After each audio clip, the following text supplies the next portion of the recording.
तो चलिए आइए, गुड इवनिंग स्टूडेंट्स। हम लोग अब ज़रा आपने वेपर प्रेशर के कॉन्सेप्ट को आगे कंटिन्यू कर रहे हैं। मतलब ये हम लोग का फेज इक्विलिब्रियम बोल लीजिए या फिजिकल इक्विलिब्रियम बोल लीजिए, उससे रिलेटेड ये हमारा थर्ड लेक्चर है। अर्लियर जो हमने आपको लेक्चर दिया था, उस लेक्चर में हम लोग वेपर प्रेशर टर्म को हमने आपको समझा दिया था, और जो बातें हमने वहाँ से बताई थी उन बातों को ज़रा हम एक बार रिपीट कर लिए। तो हमने कहा था कि भाई, जब वेपर लिक्विड की सरफेस पे प्रेशर एग्जर्ट करे, इक्विलिब्रियम स्टेज ऑब्टेन्ड हो जाए, तब उस प्रेशर को हम लोग वेपर प्रेशर बोलते हैं, और यह उस गिवन टेम्परेचर का सबसे मैक्सिमम टेम्परेचर प्रेशर होता है। क्लियर? बढ़े आगे, कोई दिक्कत नहीं यहाँ तक में?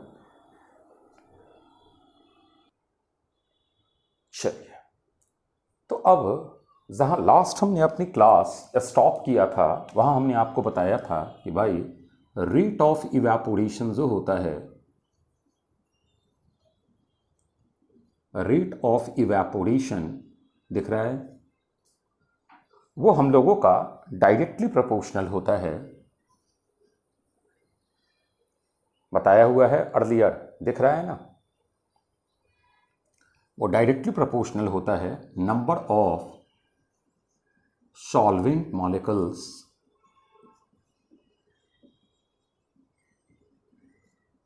present per unit area। और हमने एक चीज आपको और बताया होगा कि number of solvent molecules present per unit area जो हमारा होता है वो मोल फ्रैक्शन के डायरेक्टली प्रोपोर्शनल होता है। तो आप लिख सकते हो rate of evaporation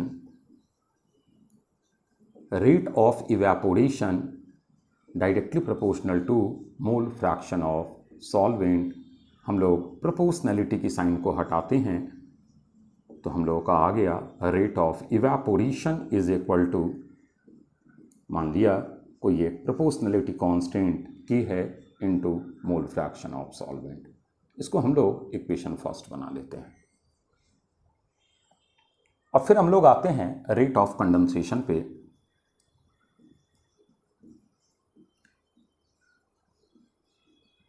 तो अगर रेट ऑफ कंडेंसेशन पे आप आ जाइए तो हमने आपको बताया होगा कि रेट ऑफ कंडेंसेशन जो हमारा होता है वो डायरेक्टली प्रोपोर्शनल होता है वेपर प्रेशर ऑफ सॉल्यूशन।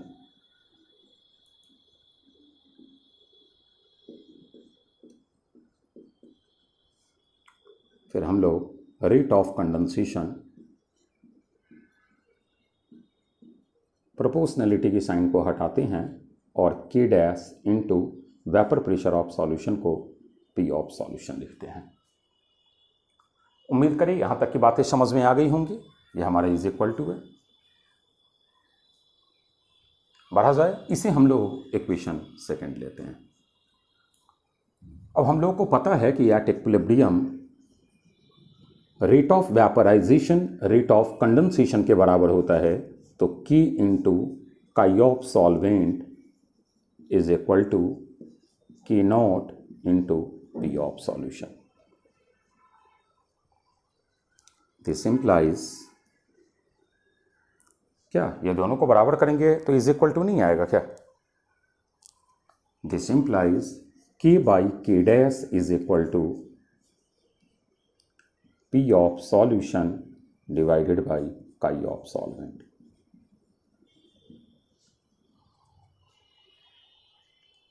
अब एक चीज बताइए, जो हमने आपको लास्ट क्लास बताया होगा उसमें हम लोग तो एक ही लिक्विड लेकर चल रहे होंगे, क्लोज्ड कंटेनर था, और हम लोगों का एक ही लिक्विड होगा, और वो एक ही लिक्विड हम लोगों का वेपर की फॉर्म में यहाँ पर जमा हो रहा होगा।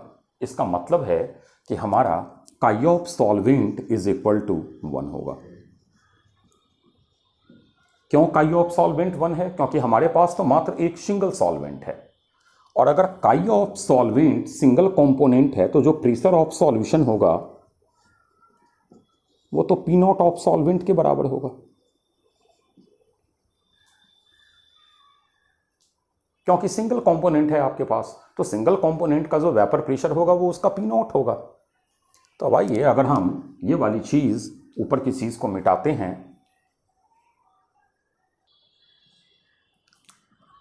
तो आ जाइए, हम लोगों का आ गया पी ऑफ सॉल्यूशन बना पी नॉट ऑफ सॉल्वेंट और काई ऑफ सॉल्वेंट 1 बन गया इज इक्वल टू के by K dash.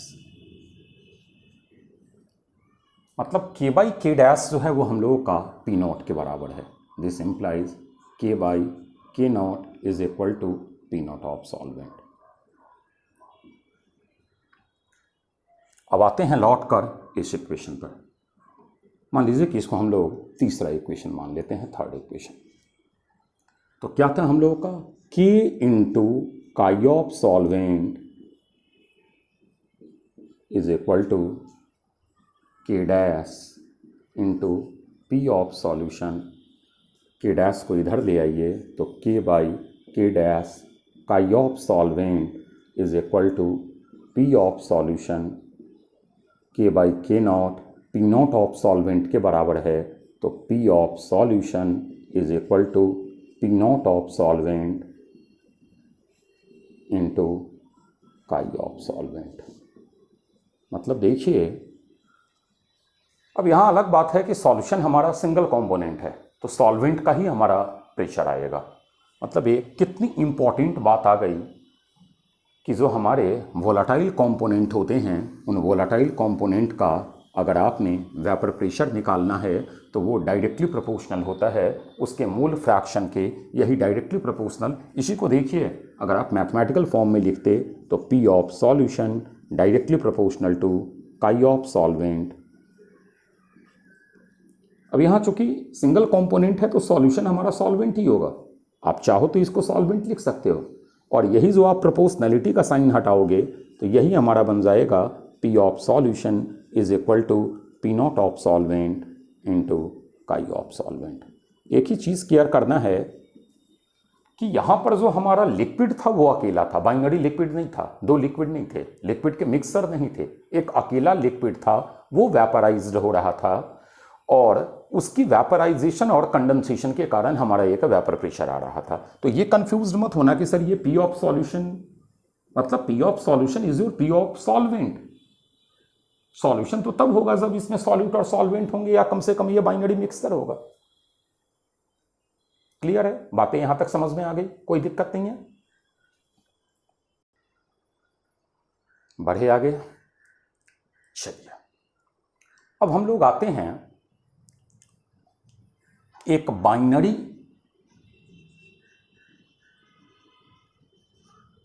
Volatile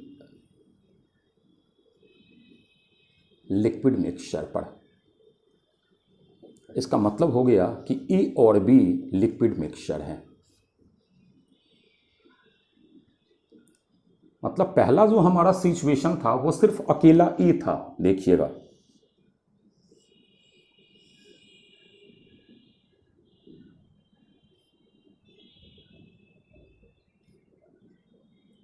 first जो हमारा सिचुएशन था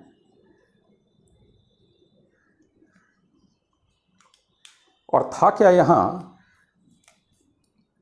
इस ये पर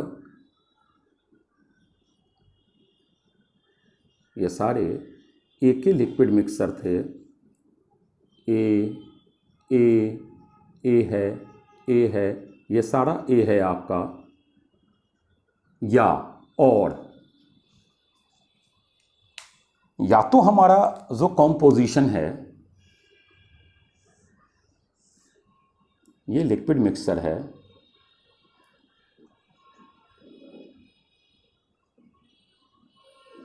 ये लिक्विड मिक्सचर है, this one is your liquid,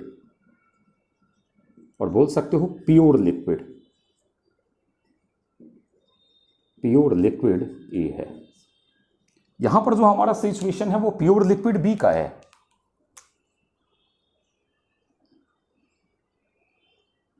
मतलब सरफेस पे सिर्फ बी प्रेजेंट है। ये आपका बी है, ये आपका बी है, ये आपका बी है, ये बी, ये मतलब यहां बोल सकते हो कि प्योर लिक्विड। पहले आप सिचुएशन को समझिए कि हम सिचुएशन क्या बोल रहे हैं। और प्योर लिक्विड अगर ए है तो वो पी ए नॉट है, और प्योर लिक्विड बी है तो वही पी बी नॉट है। लेकिन जो हमारा ये टॉपिक चल रहा है उसमें सरफेस पर ए और बी दोनों प्रेजेंट हैं। मतलब ये है अब आपकी situation.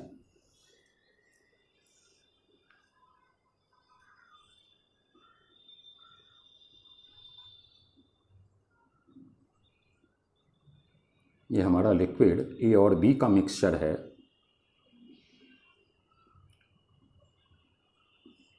Liquid A plus B है, मतलब सरफेस पे जो हमारा है वो ए और बी दोनों प्रेजेंट हैं।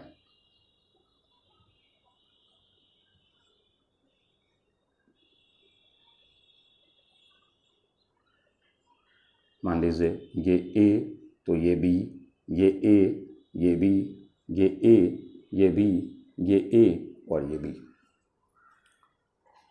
हम एक चीज एज्यूम कर ले रहे हैं कि ए और ए का जितना इंटरमॉलिक्यूलर फोर्स है, बी और बी का जितना इंटरमॉलिक्यूलर फोर्स है, ए और बी के बीच का भी इंटरमॉलिक्यूलर फोर्स वही है। मतलब इसमें न ज्यादा अट्रैक्टिव फोर्स है न ज्यादा रिपल्सिव फोर्स है as compared to A and B. सिर्फ एक डिफरेंस है कि ए को वेपराइज्ड होने के लिए जितना सरफेस मिल रहा था या बी को वेपराइज्ड होने के लिए जितना सरफेस मिल रहा था उससे यहां ए और बी इंडिविजुअल को लेस सरफेस एरिया अवेलेबल हो रहा है टू इवेपोरेट। बस यही एक डिफरेंस हम लोग मानकर चल रहे हैं। आगे हम यही बताएंगे कि such solutions are ideal solutions. Ideal solution का मतलब है कि उनमें सिर्फ जो सरफेस इवेपोरेशन के लिए अवेलेबल होता है वो एरिया वाइज रिड्यूस्ड होता है। इंटरमॉलिक्यूलर फोर्स का एक्सटेंट जो हमारा प्योर कंपोनेंट में होता है उतना ही इंटरमॉलिक्यूलर फोर्स जब आप एक बाइनरी मिक्सर लो तो ऑपरेट होता है। मतलब इंटरमॉलिक्यूलर फोर्स ना बढ़ना है ना ज्यादा होना है। क्लियर? फिर हम ये भी आपको बताएंगे बेटा कि आइडियल सॉल्यूशंस पहचानते कैसे हैं, अभी वो समस्या नहीं है हमारा। अब देखिएगा एक चीज, थोड़ा सा इसको कंटेनर को और ऊपर ले जाते हैं। यहां जो वेपर जमा होगा वो सिर्फ ए का जमा होगा, यहां जो वेपर जमा होगा वो सिर्फ बी का जमा होगा। तो यहां आप लिखते, अभी आपने लिखा है पी ऑफ सॉल्यूशन, तो P of A is equal to chi of A into P naught of A. इसके लिए अगर आप लिखते तो आप बताते P of B is equal to chi of B into P naught of B. अलग बात है कि चूंकि ये अकेला कंपोनेंट है तो chi A is equal to 1 है। दिस इंप्लाइज इसका जो पी ए है वो पी ए नॉट के बराबर है। बच्चा बोला कि सर पी ए क्या है? तो पी ए है पार्शियल वेपर प्रेशर। अब यहां पार्शियल टर्म रॉन्ग है, पार्शियल तो मिक्सर के लिए यूज होता है। तो ये हमारा, यही तो हमने प्रूफ कर दिया ना कि पार्शियल वेपर प्रेशर इसका पी ए नॉट के बराबर है, प्योर कंपोनेंट के बराबर है। यहां पर भी आ जाइए, तो अकेला कंपोनेंट है तो काई बी इज इक्वल टू 1 होगा। It means P B is equal to P B naught है। मतलब इसका जो पार्शियल वेपर प्रेशर है वो पी बी नॉट के बराबर है, इसका जो पार्शियल वेपर प्रेशर है वो पी ए नॉट के बराबर है। लेकिन बच्चा बोलेगा कि नहीं सर यहां तो नहीं है, यहां तो हमारा काई ए प्लस काई बी मिलकर के 1 बनेगा। And since both are volatile, तो ऑब्वियस सी बात है कि यहां जो हमारा वेपर जमा होगा सर, वो वेपर तो हमारा ए और बी दोनों का जमा होगा। ऐसा तो है नहीं कि वेपर हमारा सिर्फ ए का जमा होगा या वेपर सिर्फ हमारा बी का जमा होगा। अलग बात है कि जो मोर वोलाटाइल होंगे वो ज्यादा वेपराइज्ड होंगे, लेकिन वेपर तो दोनों का आना है। हम बोले कि बिल्कुल सही बात है। तो बच्चा बोला कि सर इसका मतलब है कि हम लोग यहां लगा सकते हैं P of A is equal to chi of A into P naught of A and P of B is equal to chi of B into P naught of B. Mathematically this one is called Raoult's law. मतलब पहली चीज दिमाग में आज के बाद रखिएगा कि Raoult's law is applicable for volatile liquids. अभी हम टर्म सब बता रहे हैं कि टर्म क्या है, घबराइएगा नहीं। क्लियर? तो अब हम लोग एक काम करें, इस साइड के फिगर को हटा लें।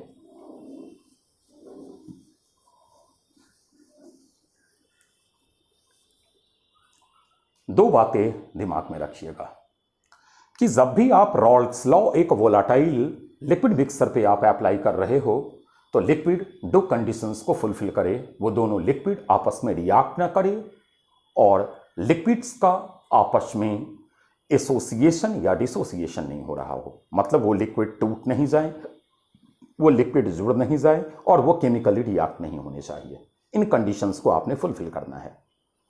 अब बच्चा बोला कि चलो सर ठीक है, हम PA नॉट और PB नॉट से तो फैमिलियर हैं कि PA नॉट और PB नॉट तब का प्रेशर है जब वो कंटेनर में अकेला प्रेजेंट हो, मतलब this one is a vapour pressure of A in pure state, this one is a vapour pressure of B in pure state at a given temperature T।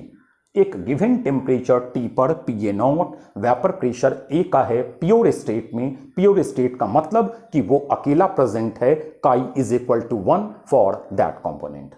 Similarly PB nought जो sir हमारा आएगा वो हमारा आएगा vapour pressure of B in pure state, जो हमारा given temperature है sir. लेकिन ये PA और PB क्या है, तो PA and PB is your partial vapour pressure. Partial word इसलिए हमने अर्लियर भी आपको बताया हुआ है कि पार्शियल वर्ड तभी हम लोग यूज करते हैं जब हम लोग का मिक्सर, अकेला के लिए पार्शियल वर्ड नहीं आता है। और ऑब्वियस सी बात है कि पार्शियल वेपर प्रेशर टर्म हम यूज कर रहे हैं, तो वेपर प्रेशर तो वेपर के कारण आएगा।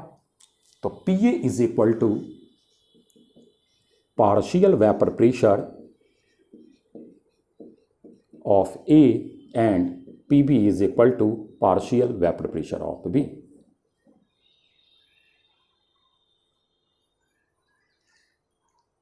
यहां तक की बातें समझ में आ गई। अब बच्चा बोला कि सर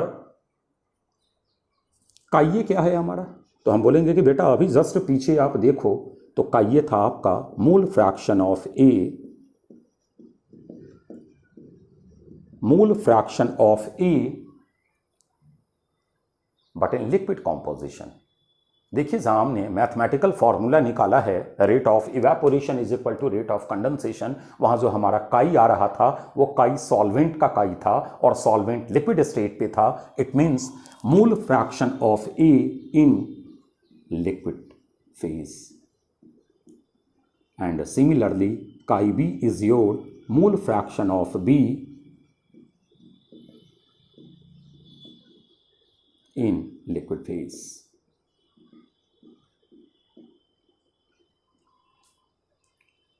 मतलब यहां A का अगर Na मोल था और B का अगर Nb मोल था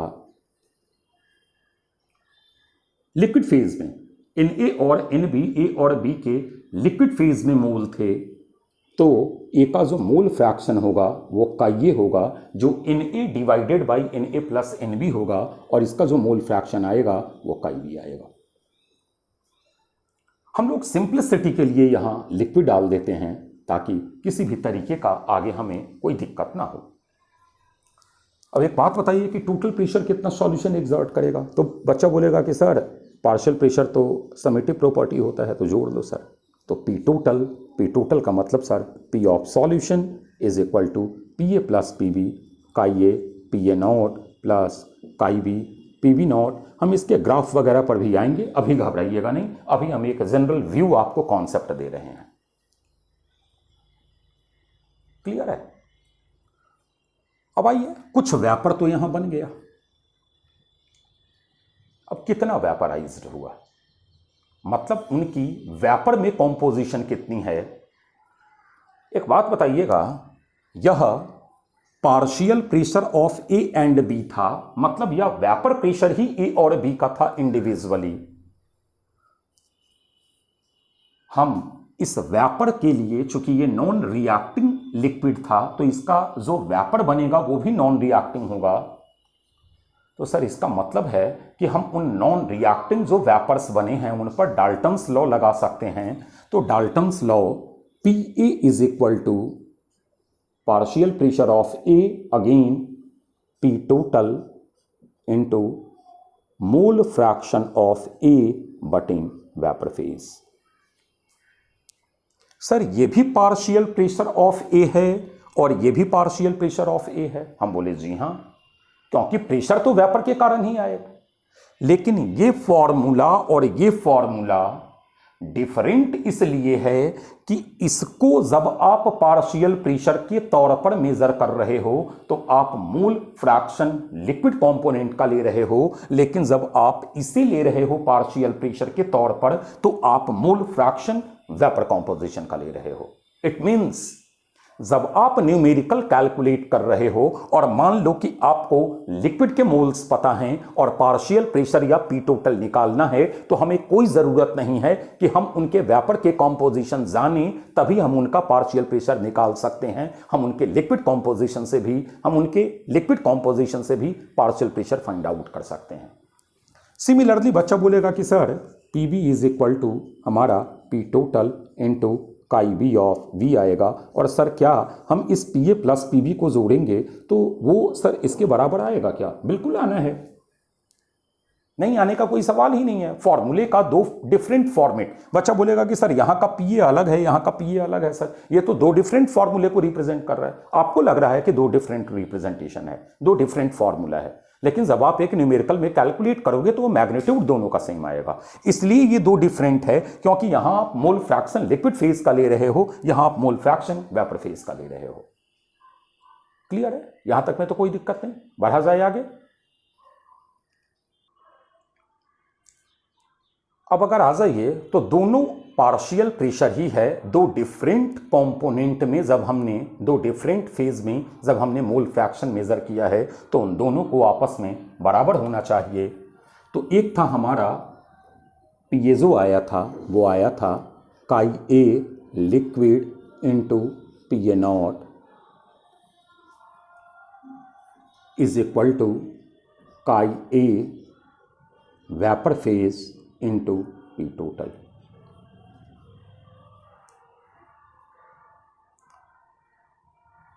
कोई दिक्कत है?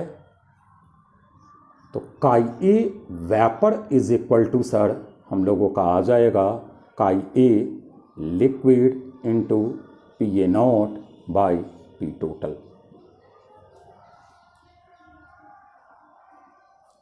सर क्या इस फॉर्मूले को हम लोग आगे और जो है वो बढ़ा सकते हैं क्या?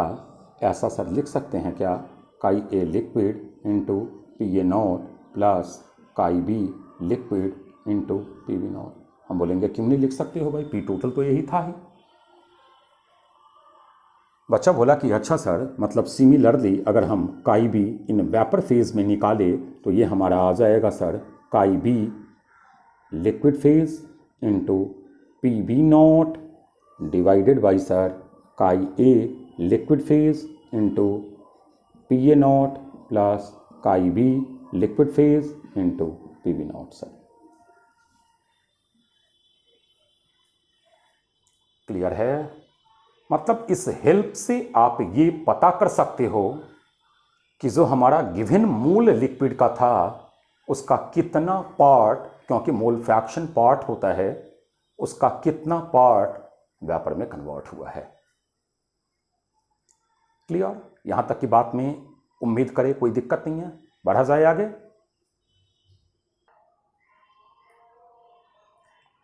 हम लोग जरा फिर वापस लौटकर अपने उस डायग्राम पे आते हैं जो एक जनरल डायग्राम था हम लोगों का ए प्लस बी वाला।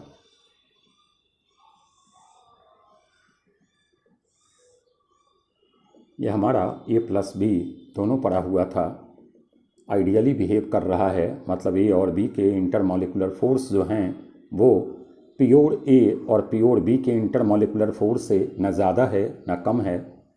यहाँ हमारा ए और बी दोनों प्रेजेंट है। वेपर जो हमारा है वो ए और बी दोनों का वेपर है। ऊपर में हमारा ए और बी का वेपर है और नीचे जो हमारा ए और बी है वो लिक्विड फेज पे है।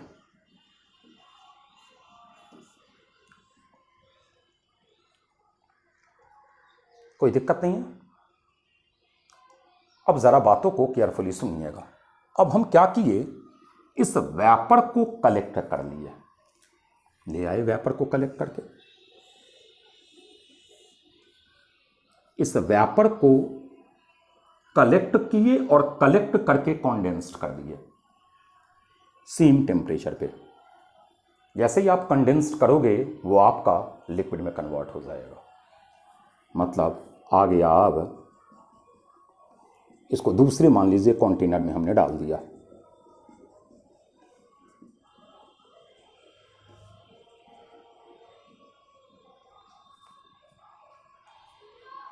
मतलब यहां जो था वो हमारा काई ए लिक्विड कॉमा काई बी लिक्विड, यहाँ था काई ए वेपर कॉमा काई बी वेपर, ये हमारा कंटेनर पहला का था, ये हमारा कंटेनर पहला का था, ये हमारा कंटेनर पहला का था, ये हमारा कंटेनर पहला का था। अब हमने क्या कहा है वो ज़रा सुनिएगा। जो वेपर हमारा कंटेनर 1 में जमा हुआ है उस वेपर को हमने कलेक्ट कर दिया और उसी टेम्परेचर पर हमने कॉन्डेंस्ड कर दिया। तो अब ज़रा बताइएगा, यहाँ हमारा ये सेकंड कंटेनर है, तो सेकंड कंटेनर का जो काई ए और काई बी लिक्विड होगा, काई ए लिक्विड सेकंड कंटेनर का, बच्चा बोलेगा कि सर वो काई ए वेपर फर्स्ट कंटेनर के बराबर होगा। क्यों? क्योंकि भाई हम जो वेपर ऊपर जमा हुआ है उसी वेपर को हमने कलेक्ट किया है और कलेक्ट करके हमने कॉन्डेंस कर दिया है, और जो लिक्विड में हमारा फॉर्म हुआ है हम उस लिक्विड को यहां पर स्टोर कर रहे हैं।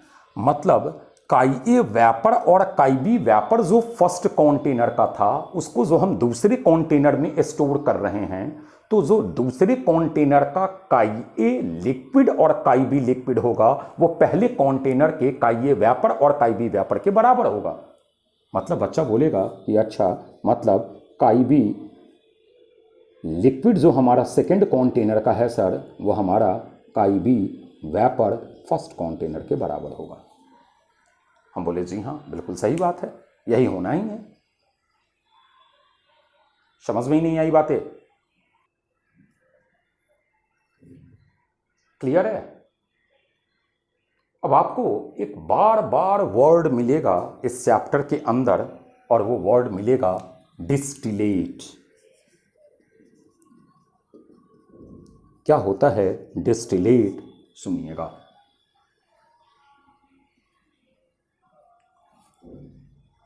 A liquid product condensed from vapors।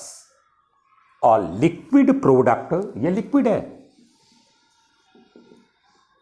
A liquid product condensed from vapors।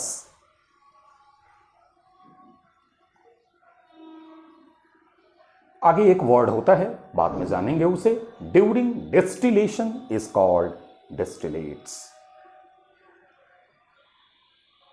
Clear है? बातें समझ में आ गई? क्या बोले उसको जरा एक बार फिर से सुनिएगा। क्या हमने कहा डिस्टिलेट के बारे में कि a liquid product second container पे है, फर्स्ट कंटेनर पे नहीं है। A liquid product condensed from vapours, तो वेपर तो उसका जस्ट प्रीवियस होगा ना। During distillation is called distillates. बहुत केयरफुली एक चीज जरा समझिएगा। हमें कह दिया पी ऑफ डिस्टिलेट निकालो।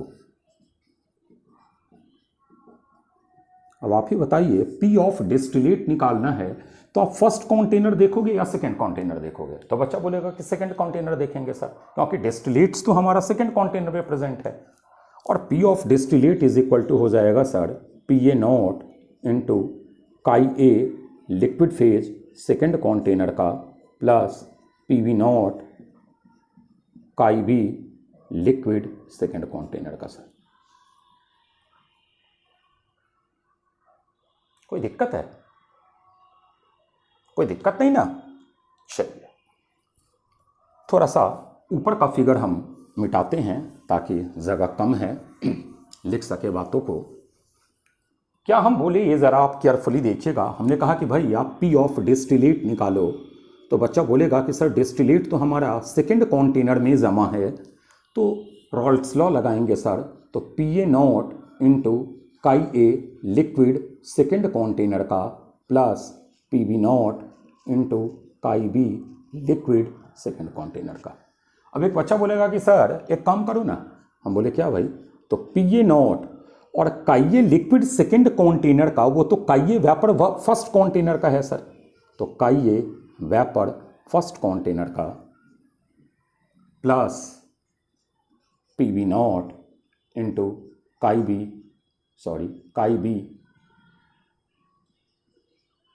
वेपर फर्स्ट कंटेनर का।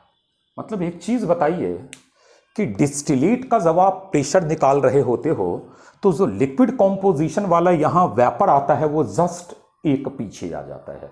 मतलब ऐसा अगर वो बोलता कि ऐसा प्रोसेस अगर वो इन टाइम्स रिपीट कर रहा है तो आप जो यहाँ वेपर का कॉम्पोजिशन लेते वो N-1 लेते आप।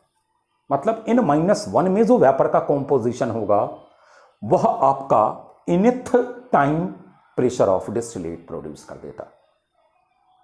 क्लियर है? यहां तक की बातें समझ में आ गई, कोई दिक्कत नहीं है।